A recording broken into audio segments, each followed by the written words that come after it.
Time is just gone 8:31 a.m. as we continue with the broadcast this morning.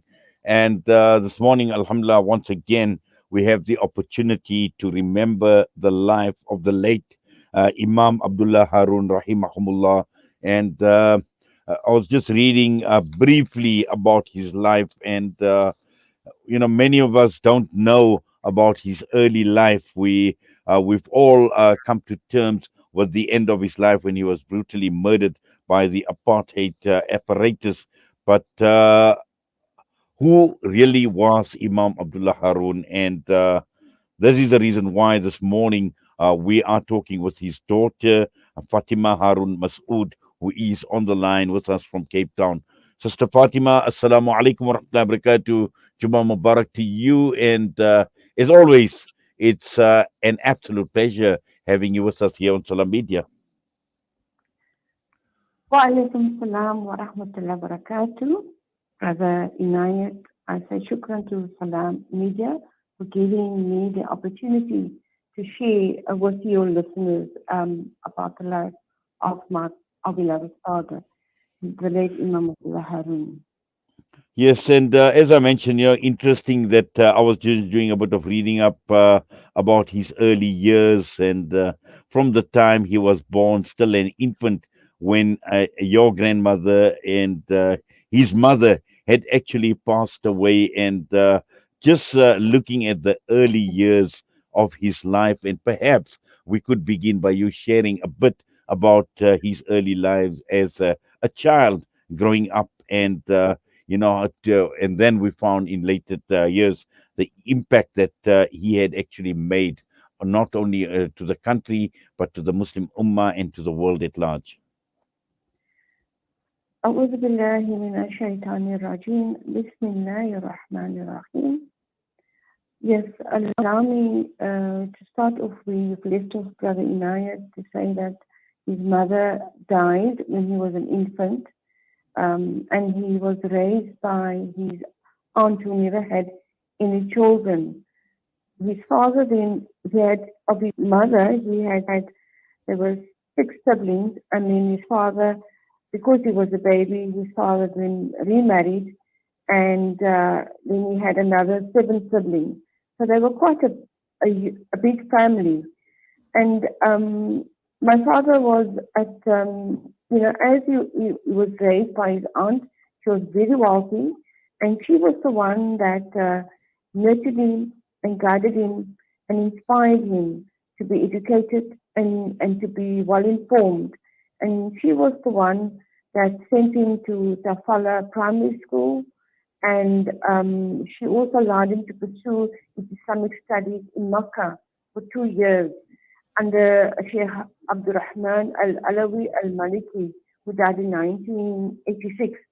So, during his time in Makkah, he learned to learn the Quran as well as learn to Arabic. And when he returned to South Africa, he continued his studies under the late Sheikh Abdullah Taha Hamilvi and then Sheikh Ismail Hanif. These sheikhs played a very important role and impact upon my father's ideas and all his activities. And Imam Ismail or Sheikh Ismail Hanif was the one who encouraged him to participate in community activities and become involved in social welfare sector. And this is how he became involved in community affairs. And also, I want to also inform you listeners that, when my father was still a young lad or boy, when he returned from Makkah, he then, when he left, the sheikhs asked him, when they returned to the homeland, what is it that they could be able to do or propagate Islam? So he said, well, he comes from a very poor family. What he will do, he will initiate to start fasting every Monday and Thursday. And that is what he did until the day of his death. In fact, I'm now fast forwarding very quickly. It's during the time of his incarceration, he fasted for the entire 123 days while he was incarcerated and tortured. The reason why I'm saying this, my mother said that he had written letters out, sent letters out of prison managed to smuggle, not send, letters out of prison. And in it he said he's fasting and she should only send him soup, and he loves sweet chocolate and biscuits for his to break his fast in the evening. So this is how we knew that my father fasted for the entire 123 days. But coming back to the present time in terms of his early life, so he also became, as he grew older and he became more involved within the community welfare sector. We also helped the poor and the needy. He was very compassionate about the poor and needy. It was just something within himself that he was passionate about. And then he was also influenced by, as I said, the teachings of Sheikh Ismail Hanif, and he also befriended, his father-in-laws, I would say, who were in the building trade, and he also became friends with people in the teaching profession, which is like, your listeners might not know these names, but the Saddam, the Atta family, and the Hani family. So they were well informed. So even though he completed grade 6 at Kafala High School, he never matriculated as such, but he was really well read. But he also got involved with the Teachers League of South Africa and the new unity non-European unity movement. I mean, for the sake of the older listeners might be aware, but for your younger listeners, the new the non-European unity movement, they shared ideas with my father, and this attracted him because my father also saw the grave injustice in the socio-political circumstances within South Africa. And as you grew older and he married, I became Imam at a very young age. At the age of 30 years old, he was the youngest Imam in the Cape at that time to become Imam. What happened was that he also traveled extensively. So besides him being involved with teachers and the unity movement, and all the sheikhs that he taught under, he also was influenced by the ideas of the Egyptian Muslim Brotherhood and other Arab Indian movements. And he then, of course, officially joined Al Jamia Masjid in 1955. And this is where he started to launch discussion groups amongst the youth, and particularly amongst the male and female students. And they held lots of classes. And he also allowed to use the pulpit to spread not only the word of Islam, but also informing the men and the women how to participate in the masjid activities and become involved in the executive committee. And this, he also ensured that the community knew what was happening all around South Africa. And, all of this, he also established the Clermont Muslim Youth Association. He published an Islamic Mirror. He was involved with the late Mr. Abdul Kays, Mr. Ghulza Khan, Mr. Makadam, and Mr. Abdul Rashid Sayed. Now, these are the people that was also involved in establishing between 1960, I think, and 1986, the Muslim News. Now, currently, Cape Town still has the Muslim News. It's a legacy that still continues. And then, of course, he was appointed editor of the Muslim News during that time. And this is where he covered all the cultural, religious, and political issues. And the newspaper played a very, very fundamental role to keep the Muslims informed what was happening in South Africa and all other parts of the world. And of course, my father, he was very, he was an amazing person in terms of he could connect with everybody. He also got involved with the Progressive Party, Alexander and Ray Alexander from the Food and the Canning Union, and the late Mrs. Eulalie Stark. All of these people, of course, has passed away. Mrs. Eulalie Stark was very relevant, and she played a very important role in the Black Sash organization. So for your listeners' benefit, you can now understand how my father, he was like an octopus. His tentacles was all over. And, he used to formulate his own ideas about Islam and society, and prompted to circulate the well-known Call of Islam anti-apartheid pamphlet that was in 1960. It's very important to note that.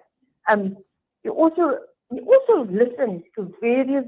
He was very open to listening to various viewpoints from the activists such as the late Alex Legume, the late L.B. Sachs, Sir Raymond Hoffenberg from UCT, and also the late Robert Sobukwe, the PSC leader. So just to give you an idea of your listeners, that how he tried to impact social cohesion and how to get involved not only in the Muslim community but the greater community within South Africa and outside of Africa. And of course, he channeled all these ideas through Muslim views, which is now the Muslim News, and he used his Friday sermons, during the 1950s and the late 1960s to critically comment upon the different barbaric racial laws. And this is how he became deeply involved with members of the PSC. He was also involved with the 1960 PSC march in the Cape Place or in Cape Town. And then, very importantly, he delivered a very significant Friday sermon emphasizing the concept of human brotherhood in Islam and the Muslims' role that during the time that they played. He urged the Muslims to support the Africans who were worst off in the racist society or system. And at this point in his life, he was very involved in the African townships, known and still known as Langa, Guguletu, Nyanga. And he also went up to the Eastern Cape, Northern Cape. He traveled quite extensively. It is because of his respect for the humane treatment of his fellow peasants. They used to call him, or the children affectionately called my father, Umfundisi priest. How he could get into these townships, Brother Inayat, was because he worked for a company called Roundtrees, and he was a consultant. So he had a pass to go into the townships under the pretense to sell chocolates, which he did, and sweets. But at the same time, he also went into these areas to assist the family members whose families were in prison at that time, were in prison. And then, of course, he also was very well known. He developed very strong ties with the late Barney Desai, who wrote the book, The Killing of the Imam. And he was a member of the Colored People's Congress. So, again, just how extensively he, put out all these tentacles with all in sundry to kind of to link ideas and to give him assistance and also to help the families of those who were killed or in prison during the time. So in 1968, he undertook a journey that was in Makkah. And the main objective was to review his relationship with the PSC. And also my sister, he encouraged that women must be educated. And the subject or the degree she wanted to study was not for colors or blacks or Indians, for whites only. So he managed to get a study program in London, and then that was in 1968. And he also went to Saudi Arabia to meet the Minister of Education, Imam Abdullah Haron, to discuss matters of educational matters, because he was very interested to ensure that he could send students from Cape Town to Saudi Arabia to study. So this is just to give you a brief or broad overview of him. As I said, he went to Cairo, where he spent many days reacquainting himself with members of the PSC. My father also represented the country's Muslim travel agents. During this time, he also directed the conference of the Muslim groups, which was attended by the PSC and members of the ANC. And then, of course, before he returned home, this is very crucial, in 1968, he was forewarned that the security branch was on his heels and the situation was becoming very dangerous for him. My father was also advised to immigrate. And, of course, my father was in a quandary in terms of he wasn't sure what to do, because he had a father that was old and frail, and he had all these siblings that he wanted to take care of. And he became the eldest brother or Buddha for the for the second wife's family. So that is why he played a very constructive and instrumental role in the lives of his family and his siblings. And, and, and therefore he wasn't so enthusiastic to move to another country because of his responsibility, not only to his family, but to the broader community of South Africa. And this was led to it, and then he realized when he came back it was too late. The special branch had already been building up a dossier of information about him, about all his operations, and then on the morning of the 28th of May of 1969, he was summoned into the Calvin Square, which is now the Cape Town Central Police Station in Cape Town, by the notorious, I would say, security branch members. And he was, of course, accompanied by Inspector van Wyk, who was one of the torturers while he was in detention. And this coincided on the 12th of Rabi al-Awwal, the day of the Prophet's birthday. And that evening, his congregants was waiting for him to come to the masjid. And this is when they heard that he was arrested. So, and then he was arrested under the Section 6 of Act 83 of 1967, referred to the Terrorism Act. And this led to his incarceration for 4 months, 103 days, without given the opportunity to see my mother and us as his children. And of course, this was the day that ended all of the activities that he had undertaken on the 27th of September when he was killed.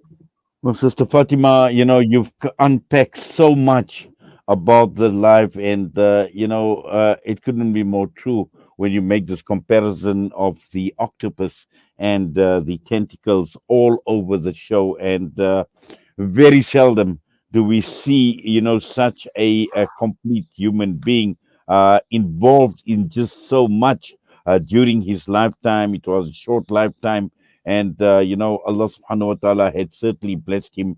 And I would actually say that he was a giant amongst giants from what you have described. And I'm sure each and every aspect that you mentioned about his life. We can actually talk for hours and hours on many other Yes, issues, and I'm sure yes, in time, over a period of time, hopefully we will be able to unpack a lot more. But unfortunately, time has actually run out, and we would love to engage a lot more. But I'm sure at some point in time we definitely inshallah. will get a deeper insight into his life. I think you've just basically scratched the surface. There's just so much more there, and it's important. It's important for us to actually learn about this life of this great personality, your late father, Imam Yeah. Abdullah Haron, rahimahullah. Brother But for Imam, now, if I may, yes, allow me just for under a second. In the book that Barney Dessa wrote about my Imam, about my father, because he managed to smuggle the letters out of prison. And one of the quotes, I just need to share it with you under a second. He says, my father, quote, it's in the book, The Killing of the Imam, open quote, enthusiasm is the vehicle of my life. Contemplation of Allah is my compassion. Faith is the source of my power. Sorrow is my friend. Knowledge is my weapon. Truth is my salvation. Worship is my habit. And love of all men is the core of my belief. Close wow. quote. Powerful, very, very powerful indeed, Sister Fatima. And as I mentioned, is you've scratched the surface. Inshallah, at some point in time, we will unpack a lot Inshallah. more in remembering your Inshallah. late father, rahimahullah. But for now, Jazakallah so much for your time. As always, Assalamu alaikum wa rahmatullahi wa barakatuh. Wa alaikum salam wa rahmatullahi wa barakatuh. Fatima Haron-Masoet, the daughter of the late Imam Abdullah Haron, reflecting, remembering the life of this great personality. Allah grant him the highest stages in Jannah, inshallah. The time is just gone, 9:50. It's time for Juma Inspirations. And this morning, it will be with Maulana Hasim Kasem from the Siddiqui Islamic Trust Center.